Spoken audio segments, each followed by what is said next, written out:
Maripeda municipality అదేవిధంగా డోర్నకల్ మున్సిపాలిటీలలో పారిశుద్ధ కార్మికులకు ఈఎస్ఐ హెల్త్ కార్డ్స్ ఇస్తూనే అదేవిధంగా మున్సిపాలిటీలకు 2 ట్రాక్టర్లు, డోజరు, అదేవిధంగా 4 ట్రాలీలు పారిశుద్ధ అంటే చెత్త ఏరడానికి అదేవిధంగా మూవ్ చేయడానికి మరి మరిపేడ మున్సిపాలిటీ ఆధ్వర్యంలో కొనుగోలు చేయడం జరిగింది.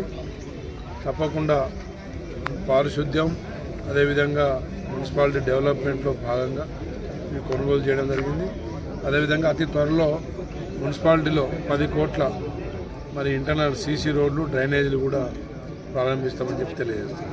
Thank you. అంటే కళ్యాణ లక్ష్మి చెక్కులు కూడా దాదాపు 52 మందికి 52 లక్షల మరి ఈరోజు చెక్కులు కూడా పంపిణీ చేయడం జరిగింది.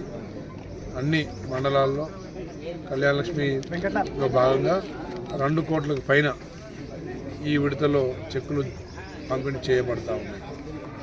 తెలంగాణ రాష్ట్ర ముఖ్యమంత్రి గారు ఎక్కడ గతంలో అమలు చేసే పథకాలు ఆపకుండా, ప్రజల మీద భారం వేయకుండా, అదేవిధంగా మరి రాష్ట్రంలో దుబారా ఖర్చు తగ్గించి ప్రజలకు సంక్షేమ పథకాలు, అభివృద్ధి కార్యక్రమాలు 2 ముందుకు సాగుతూ ఉన్నాయి. కాబట్టి తప్పకుండా భవిష్యత్తులో కూడా పేద బడుగు బడిన వర్గాల సంక్షేమే ధ్యేయంగా పనిచేస్తామని చెప్పి తెలియజేస్తున్నాను. Thank you.